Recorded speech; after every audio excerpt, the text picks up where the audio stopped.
नमस्कार मेरे प्यारे दोस्तों, स्वागत है आप सभी का पर्यावरण की हमारी पहली क्लास में। आज हम अध्याय 1 अर्थात पारिस्थितिकी एवं पर्यावरण को समझेंगे। मतलब इनकी परिभाषा क्या होती है, इसके अलग अलग घटक क्या क्या हैं। एक सवाल मेरे को याद आ रहा है, पीएससी में या व्यापम में पूछा था कि पर्यावरण में क्या क्या आते हैं। उनमें एक ऑप्शन था मंदिर, एक ऑप्शन था कारखाना, एक ऑप्शन था जंगल। अब हम लोग को लगता था उस समय कि यार ये जंगल ही पर्यावरण होता है, लेकिन बाद में पता चला कि कारखाना भी पर्यावरण है, मंदिर भी पर्यावरण है। यह उसी को पता चलेगा जिसका कॉन्सेप्ट क्लियर होगा। फिर हम समझेंगे कि अलग अलग ट्रॉफिक लेवल क्या होते हैं, उत्पादक क्या होते हैं, उपभोक्ता क्या होते हैं।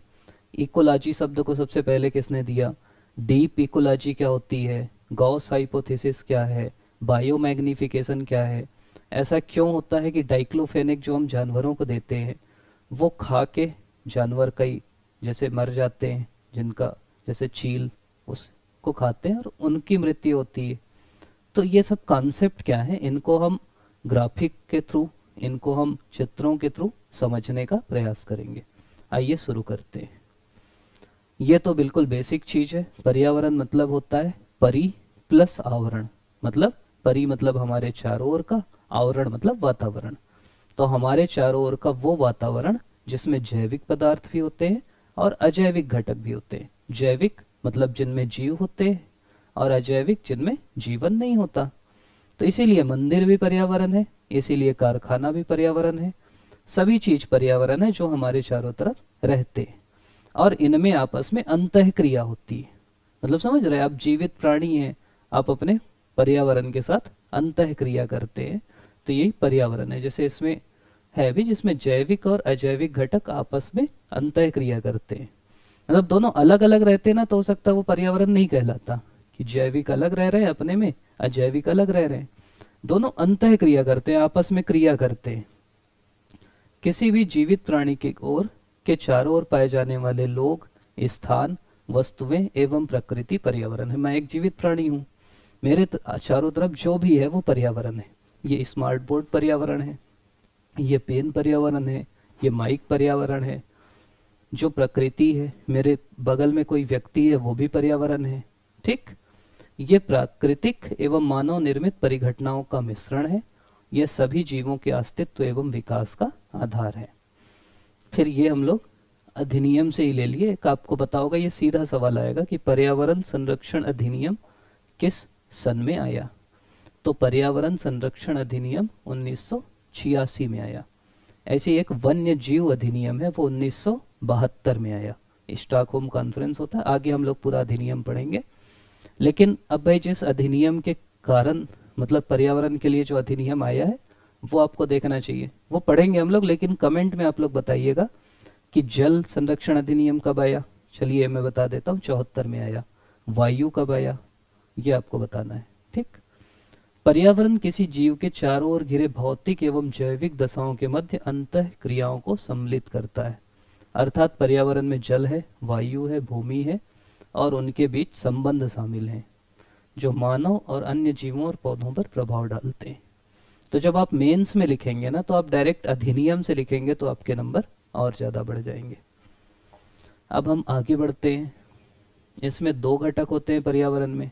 ठीक, एक होता है जैविक और एक होता है अजैविक। जैसे पहले हम लोग देखे, जैविक जिसके अंदर जीवन होता है, अजैविक जिसके अंदर जीवन नहीं है। तो जैविक घटक कौन कौन से हैं, ये घटक हैं पहले तो पेड़ पौधे। पेड़ पौधे मतलब पेड़ पौधे ही ऑक्सीजन बनाते हैं और यही प्राथमिक उत्पादक होते हैं। प्राथमिक उत्पादक मतलब ये होता है कि जिनसे पूरा पर्यावरण चल रहा है, प्राथमिक जहाँ से मिल रहा है। जैसे हमको कहाँ से ऊर्जा मिल रही, हमको मिल रही ऑक्सीजन से, जो बना रहे हैं पेड़ पौधे। या पेड़ पौधे हैं, उन्हीं को हम खाते हैं, सब्जी भाजी, तो वो आपके प्राथमिक उत्पादक हैं। ठीक, प्राइमरी हैं। फिर आ जाते हैं जानवर।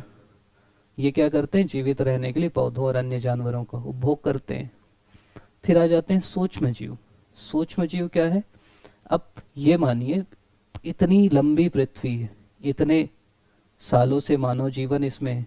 अगर सभी इतने सारे लोग, मतलब करोड़ों लोग इसमें मर चुके हैं, करोड़ों जानवर मर चुके हैं, करोड़ों के अरबों, अगर सभी मर के विघटित नहीं होते तो अब तक पृथ्वी तो बदबू से खत्म हो जाती। तो इसीलिए सूक्ष्म जीव का बहुत ज़्यादा योगदान है। वो क्या करते हैं, जो भी बॉडी है उसका विघटन करते हैं, उससे पोषक तत्वों को फिर से मिट्टी में मिलाते हैं, फिर से उसमें जीवन आ जाता है। तो उसी को बोलते हैं, मतलब सूक्ष्म जीव का भी बहुत बड़ा योगदान है पृथ्वी को चलाने में। और मानव मानव क्या करता है, सभी घटकों के साथ संपर्क करता है और पर्यावरण को बदलता है। तो ये हो गए हमारे जैविक घटक। अब आ गए अजैविक घटक। अजैविक घटक मतलब वो जो है जिनमें जीवन नहीं है, निर्जीव घटक है, जो पर्यावरण प्रणाली में पाए जाते हैं और जीवों के जीवन को प्रभावित करते हैं। जैसे कौन कौन से अजीव घटक हो सकते हैं? जैसे एक है हवा, वायु। वायु क्या है? सांस लेने के लिए हमको ऑक्सीजन चाहिए, पौधों को खाना बनाने के लिए कार्बन डाइऑक्साइड चाहिए। पौधे भी सांस जो लेते हैं वो ऑक्सीजन ही लेते हैं लेकिन जो प्रकाश संश्लेषण होता है उसमें वो कार्बन डाइऑक्साइड और पानी को मिला के सूर्य के प्रकाश की उपस्थिति में क्लोरोफिल में वो बनाते हैं ऑक्सीजन और C6H12O6 कार्बोहाइड्रेट जो खाना है उनका। इसके अलावा पानी, मिट्टी। पानी क्या है? पानी आवश्यक है, हवा आवश्यक है, मिट्टी आवश्यक है जो पौधों की वृद्धि करती है, पोषण चक्र करती है। तापमान जरूरी है, प्रकाश जरूरी है, सूर्य का प्रकाश ना हो तो जीवन ना हो। तो ये सब अजैविक घटक हैं। प्रकाश में कोई जीवन तो है नहीं, लेकिन वो पर्यावरण को चला रहा है। अब अगर आपसे कोई पूछे कि पर्यावरण के प्रकार क्या क्या है, तो जनरली पर्यावरण को हम 3 भागों में बांटते हैं। एक है भौतिक पर्यावरण। भौतिक पर्यावरण में यही जो अभी हम पढ़े, भूमि, हवा, पानी, जलवायु, जैसे पहाड़ हो गए, नदी हो गई, ठीक, जंगल हो गए, ये क्या है? भौतिक पर्यावरण जो हमारे चारों तरफ है। दूसरा है जैविक पर्यावरण। जैविक पर्यावरण मतलब जो जीवित जीव है, जैसे पेड़ पौधे, जानवर, सूक्ष्म जीव, ये जैविक पर्यावरण है। ये सब आप क्या देख रहे हैं? जैविक पर्यावरण है। और तीसरा है सामाजिक पर्यावरण। ये मानव संबंधों, संस्कृति, परंपरा और समाज के मानदंडों से जुड़ा होता है। जैसे समुदाय है, आपका स्कूल है, आपका कॉलेज है, जहाँ आप काम करते हैं वो है, तो वो सामाजिक पर्यावरण है। एक चीज़ और मैं बता दूं कि हम लोग जैसा बोले थे कि हमारी पूरी टीम जो है वो बुक लिखने का काम कर रही, क्योंकि इन्वायरमेंट के लिए एक अच्छी बुक जनरली उपलब्ध नहीं है। तो उसी बुक का ये भाग है, बहुत जल्दी वो उपलब्ध हो जाएगी। तो आप लोग मतलब चाहें तो स्क्रीनशॉट ले सकते हैं और बुक आपको मिल जाएगी बहुत जल्दी। उससे पहले क्योंकि एग्ज़ाम आपका पास है तो हम लोग सोचे कि चालू कर दें। पर्यावरण की संरचना क्या है? तो पर्यावरण को 2 भागों में बांटा जाता है। एक तो है प्राकृतिक पर्यावरण। प्राकृतिक मतलब जो प्राकृतिक रूप से, जैसे जंगल, नदी, पहाड़, मतलब ये सब बिल्कुल कॉमन चीज़ है, ये आपको दिक्कत नहीं होगा। दूसरा मानव निर्मित, जो मानव बनाता है, जैसे शहर बनाता है, बांध बनाता है, खेत बनाता है, ये मानव निर्मित है। अब देखो ये सवाल आपसे पूछ सकता है, चिपको आंदोलन। चिपको आंदोलन कहाँ हुआ? तो चिपको आंदोलन 1970 के दशक में हुआ उत्तराखंड में। चिपको आंदोलन में कौन कौन मेन थे? एक तो है आपकी गौरा देवी, ये पूछता है। एक है सुंदरलाल बहुगुणा, ठीक, एक है गौरा देवी, एक है सुंदरलाल बहुगुणा।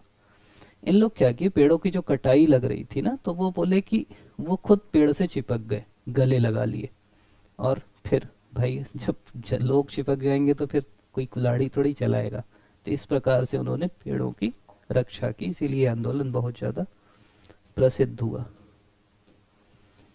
अब पर्यावरण की संरचना, एक है प्राकृतिक पर्यावरण, एक है मानव निर्मित। मानव निर्मित अपने को ऐसे पढ़ना नहीं है। प्राकृतिक में एक है जल, एक है स्थल और एक है वायु, ठीक, और तीनों को मिला के बनता है जैवमंडल। तो जैवमंडल में क्या है? जल, स्थल और वायु। अब एक एक करके अगर अपन इसको देखें, एक है स्थल पर्यावरण। स्थल पर्यावरण मतलब जिसमें भूमि है, मिट्टी है, चट्टान है, पर्वत है, पठार है, मैदान है, ये सब स्थल है। जैसे आपका गंगा का मैदान हो गया, राजस्थान का मरुस्थल हो गया, हिमालय पर्वत हो गया, अरावली पर्वत हो गया, ये स्थल वाला हो गया। दूसरा है वायुमंडल। वायुमंडल मतलब वायु जो है आपके गैसों की एक परत है। आप पृथ्वी में पूरी गैस है, जिनमें नाइट्रोजन सबसे ज़्यादा है, फिर ऑक्सीजन है, कार्बन डाइऑक्साइड है, ओजोन है। तो ये वायुमंडलीय पर्यावरण हो गया। फिर एक है जैव पर्यावरण। जैव पर्यावरण क्या है? जैव से पहले एक जल पर्यावरण है। जल मतलब जो जल के स्रोत हैं, जैसे झील है, महासागर है, झरने हैं, नदियां हैं, समुद्र है, गंगा नदी, प्रशांत महासागर, भूजल, ये सब जल पर्यावरण के भाग हैं। तो ये आप बेसिक, ये तो आप समझ ही गए होंगे। स्थल मतलब जो आपके मरुस्थल, पहाड़, जल मतलब नदी, तालाब, समुद्र, और वायु मतलब गैसें। और चौथा है जैव पर्यावरण। जैव पर्यावरण मतलब है ये पृथ्वी का वो हिस्सा है जहाँ जीवन संभव है। समझ रहे, केवल पानी से जीवन संभव नहीं है। जैव मतलब जहाँ जीवन संभव है, जीव जंतु पौधे सूक्ष्म जीव जिसमें सब रहते हैं। ये एक ओपन सिस्टम का भी उदाहरण है, ये भी ध्यान रखना। क्यों ओपन सिस्टम है? क्योंकि इसमें ऊर्जा का सतत आगमन और पदार्थ का बहिर्गमन होता है। मतलब ऊर्जा आती रहती है, नए नए जीव आते रहते हैं और बहिर्गमन होते रहता है। जैसे इसके घटक हैं वनस्पति, पौधे हो गए, पेड़ हो गए और जीव हो गए, यही जैव मंडल में रहते हैं। मतलब पेड़ पौधे हो गए, जानवर हो गए, मनुष्य हो गए, इसी में फिर खाद्य श्रृंखला आएगी। तो इसका उदाहरण अगर आपसे बोले तो उष्णकटिबंधीय वर्षा वन हो गया, घास भूमि हो गई, कोरल रीफ हो गया, मैंग्रोव हो गए, ये सब जैव मंडल हो गए। अब अपन आ जाते हैं हैबिटेट के बारे में। हैबिटेट मतलब होता है निवास स्थान। निवास स्थान मतलब कोई जीव कहाँ रहता है। मतलब ऐसा समझिए कि कई बार क्या होता है, निवास स्थान मतलब जहाँ कोई जीव रहता है, वहाँ बढ़ता है, प्रजनन करता है, खाना मिलता है, पानी मिलता है, रहता है, वो कहलाता है उसका निवास स्थान। कई जीवों का ना सिंगल हैबिटेट भी होता है। सिंगल हैबिटेट मतलब एक ही निवास स्थान, मतलब समझ रहे हैं कि वो एक ही जगह में रहते हैं।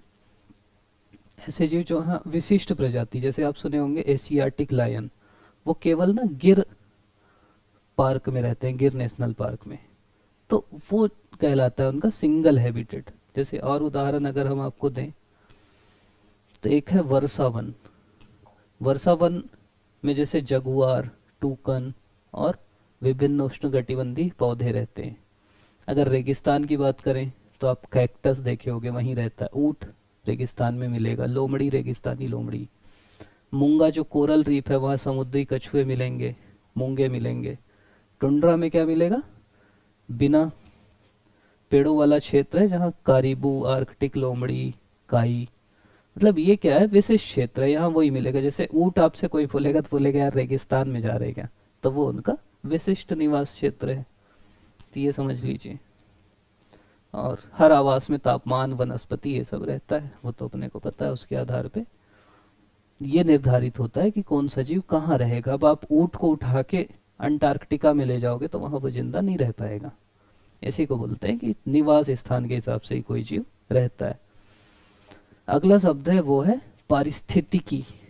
अब पारिस्थितिकी शब्द से सवाल ये आ सकता है कि इसका पहला प्रयोग कब हुआ? तो इसका पहला प्रयोग हुआ 1866 में। किसने किया? तो 1866 में इसका पहला प्रयोग किया अर्नेस्ट हेकल ने।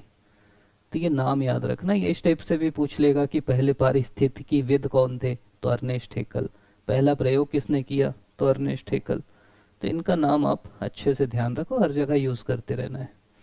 अब पारिस्थितिकी क्या है? उनके अनुसार वातावरण और जीव समुदाय के पारस्परिक संबंध के अध्ययन को पारिस्थितिकी कहते हैं। मतलब हम जीव हैं और हमारा वातावरण, ये दोनों का जब हम आपस में अध्ययन करेंगे ना तो वो कहलाता है पारिस्थितिकी। इसमें हम देखते हैं ऊर्जा का प्रवाह कैसे हो रहा है, खनिज का चक्रण कैसे हो रहा है, हमारा भौतिक पर्यावरण कैसे, इसको पारिस्थितिकी कहते हैं। इसी का अध्ययन अभी हम देखेंगे कि क्या क्या अध्ययन हम कर रहे हैं पारिस्थितिकी में। मतलब पारिस्थितिकीविद जो इकोलॉजिस्ट है, इकोलॉजी बोलते हैं इंग्लिश में, इकोलॉजिस्ट ये सवाल पूछते हैं, वो जासूस टाइप के रहते हैं। वो ये सवाल पूछते हैं जैसे कि शेर हिरणों का शिकार करके जंगल को बढ़ाने में कैसे मदद करते हैं।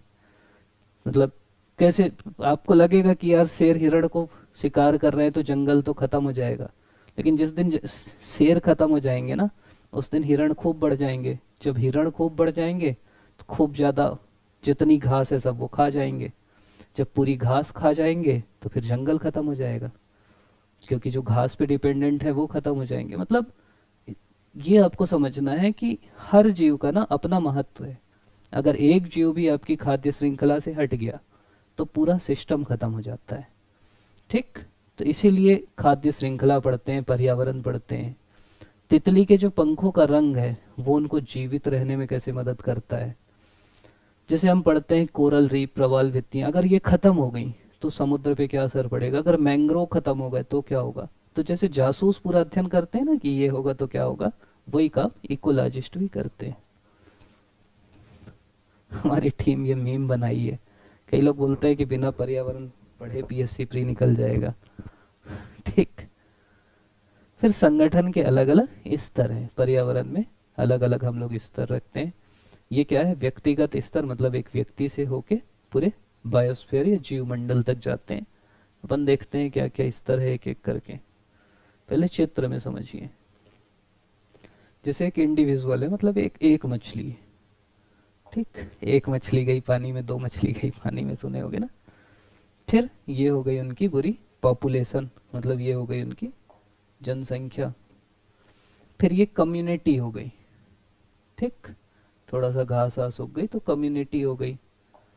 फिर और ऊपर बढ़ोगे तो ये इकोसिस्टम हो गया। देखो ये दो तीन कलर की मछली दिख रही है आपको, सांप आप भी दिखने लगा, ये सब भी दिखने लगा, तो ये इकोसिस्टम हो गया। फिर ये थोड़ा और आगे बढ़े, बतख अतख भी दिखने लगे, इधर ये मूंगा ऊंगा ये वो दिखने लगे, तो ये बायोम हो गया। फिर यहाँ ये समुद्र के बगल में जमीन भी है, तो यहाँ ये सब पेड़ पौधे, जमीन के जानवर दिखने लगे, ये पानी पीने आए, इधर पूरा ये बायोस्फीयर हो गया। तो ऐसे बढ़ते जाता है, एक जीव से जनसंख्या बनती है, फिर उनका समुदाय बनता है, फिर इकोसिस्टम बनता है, फिर एक बायोम बनता है, एक बायोस्फीयर बनता है। अगर एक एक करके अपन देखें तो जनसंख्या क्या है? एक ही प्रजाति के जीवों का समूह है जो एक क्षेत्र में रहता है, प्रजनन करता है, रहता है, खाता है, घूमता है, वो जनसंख्या है। दूसरा है समुदाय। समुदाय मतलब कम्युनिटी, जब विभिन्न प्रजातियों की कई संख्याएं एक साथ एक ही क्षेत्र में रहती हैं, परस्पर क्रियाएं करती हैं, प्रतिस्पर्धा करती हैं, शिकार करती हैं, वो समुदाय कहलाता है।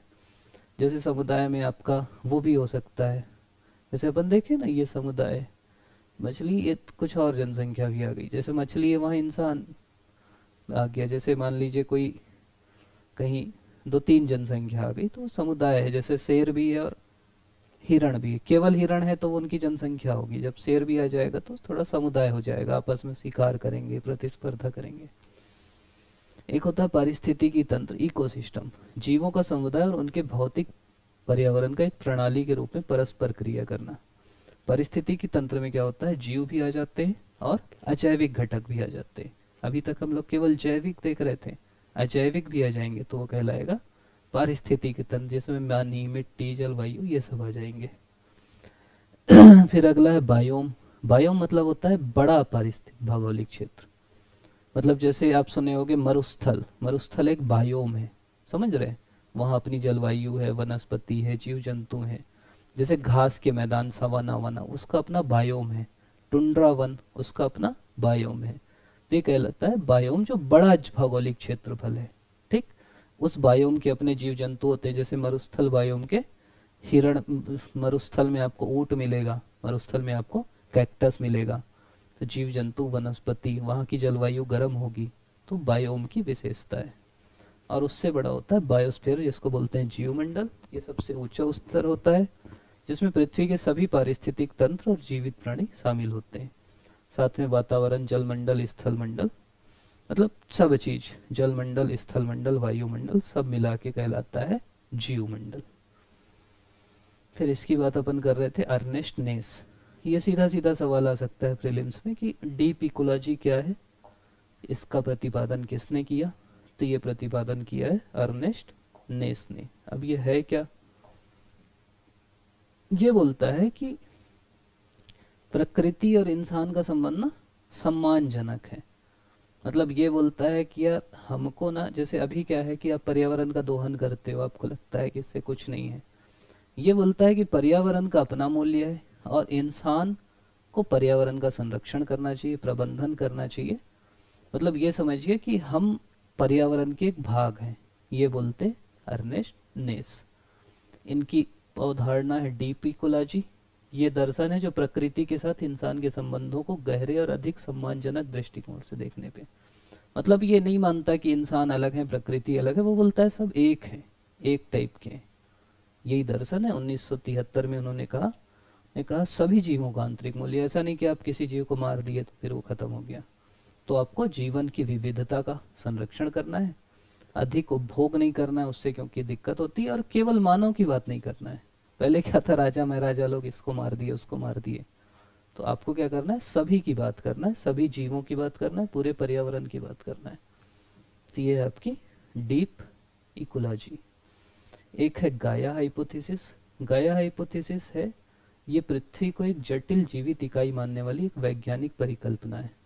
इसके तहत माना जाता है कि जीवन का अस्तित्व मुख्यतः प्रजातियों और अजैविक परिवेश के मध्य स्वाविनिमित परस्पर संबंध पर निर्भर होता है।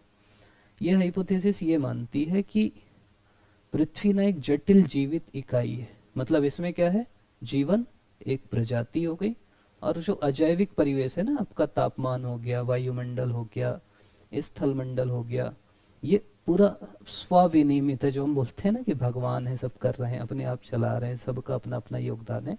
यही हाइपोथेसिस भी गाया हाइपोथेसिस है। मतलब केवल इंसान की बात नहीं करती, वो बोलती है कि जैविक और अजैविक पदार्थ ऑटोमेटिकली बढ़िया से चल रहे हैं, सब अपने में बैलेंस होते जाता है। फिर आते हैं अपन पारिस्थितिकी तंत्र में।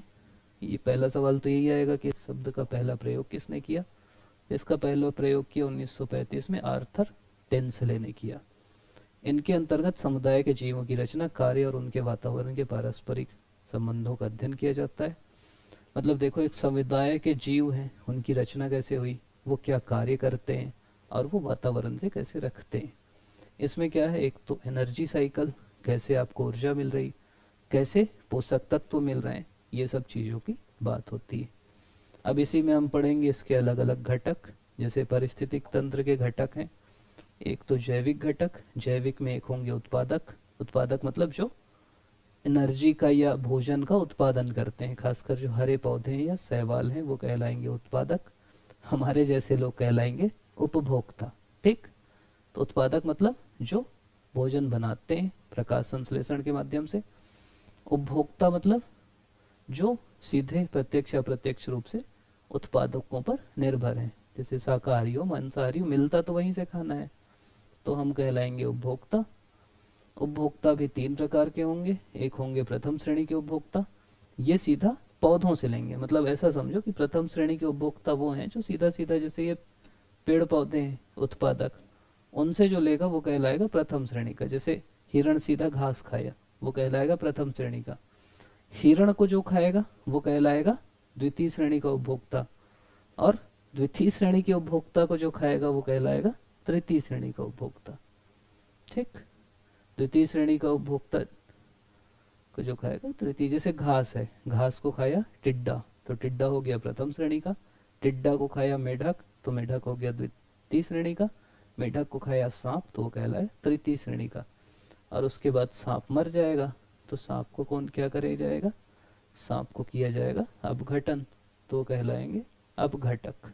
ठीक, और सबसे ऊंचे होते हैं उच्च मांसाहारी। उच्च मांसाहारी क्या होते हैं, जो सबको खाते हैं, सबसे ऊपर होते हैं, इनको कोई जीव नहीं खाता।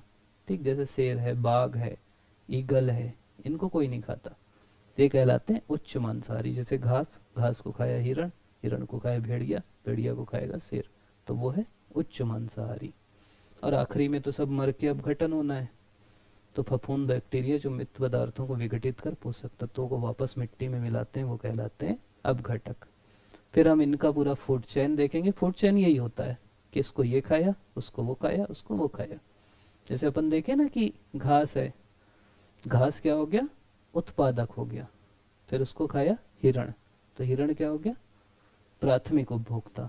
फिर हिरण को खाया भेड़िया, द्वितीयक उपभोक्ता। उसको खाया शेर, तृतीयक उपभोक्ता।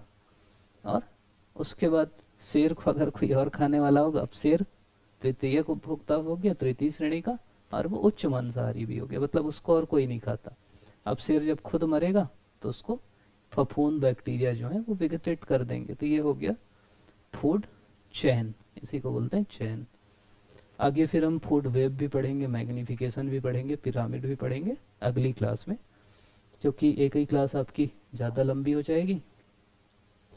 तो आप मेरे हिसाब से जो बेसिक कॉन्सेप्ट है, ये बस पहली क्लास है जिसमें हम लोग कॉन्सेप्ट बिल्ड कर रहे हैं आपका, इसी के आधार पे आप आगे और समझ पाएंगे। फूड चेन से या फूड वेब समझोगे कि जैसे अब हिरण है, हिरण घास खाया, अब हिरण को शेर भी खाएगा, चीता भी खाएगा आपका, हो सकता है और कोई भी खा ले, आपका बाघ भी खाएगा। तो फिर एक कॉम्प्लेक्स वो बन जाता है। हिरण, हाँ मान लीजिए कोई टिड्डा है, उसको मेढक भी खाएगा, सांप भी खाएगा, तो उसको बोलते हैं फूड वेब, जो बिल्कुल कॉम्प्लेक्स हो जाता है। अब यहाँ पे कोई अगर एक भी इनमें हटता है ना, तो फिर फूड चेन थोड़ी सी डिस्टर्ब हो जाती है, वो सब हम लोग अच्छे से पढ़ेंगे। उसी का फिर पिरामिड भी पढ़ेंगे कि पिरामिड एक सीधा होता है कि जो नीचे होते हैं वो ज़्यादा होते हैं, फिर जैसे जैसे ऊपर, जैसे जो शेर हैं वो कम होंगे, उनसे ज़्यादा हिरण होंगे, तो ये संख्या दिखाता है। कुछ पिरामिड होते हैं वो उल्टे भी बनते हैं, कौन से पिरामिड सीधे बनते हैं, कौन से उल्टे बनते हैं, क्या बायो मैग्निफिकेशन है, वो सब चीज़ें हम अगली क्लास में पढ़ेंगे। इसके बाद हम लोग प्रदूषण पढ़ेंगे, जलवायु परिवर्तन पढ़ेंगे, जैव विविधता पढ़ेंगे। मतलब हम लोग कोशिश करेंगे कि अगली 7-8 क्लासों में आपका जो पूरा इन्वायरमेंट है वो कंप्लीट करने का प्रयास करें। साथ में हमें बता दिया कि बुक लिखने का काम हमारी टीम पूरी कर रही, तो जल्द ही वो मार्केट में आ जाएगी, तो आप उससे डायरेक्ट भी पढ़ सकते हैं। आप अभी तक देख रहे हैं, इसके लिए आप सभी का बहुत बहुत धन्यवाद। कोई भी आपका सुझाव है, कोई भी आपका डाउट है, कोई भी आपको दिक्कत है, आप बिल्कुल कमेंट में लिख सकते हैं। आगे वीडियो आते रहेंगे। अगर आप चैनल को सब्सक्राइब नहीं करे हैं तो सब्सक्राइब कर लीजिएगा, क्योंकि वीडियो आपको लगातार मिलते रहेंगे। एक हमारा टेलीग्राम ग्रुप भी है, तो उसको आप ज्वाइन कर लीजिएगा। पहले कमेंट में और डिस्क्रिप्शन में आपको उसका लिंक मिल जाएगा, वहाँ जितने भी वीडियो हैं उनकी लिंक आपको मिलेगी, जो भी हमारे PDF हैं वो भी वहाँ आपको मिलेंगे। तो आप सभी का बहुत बहुत धन्यवाद।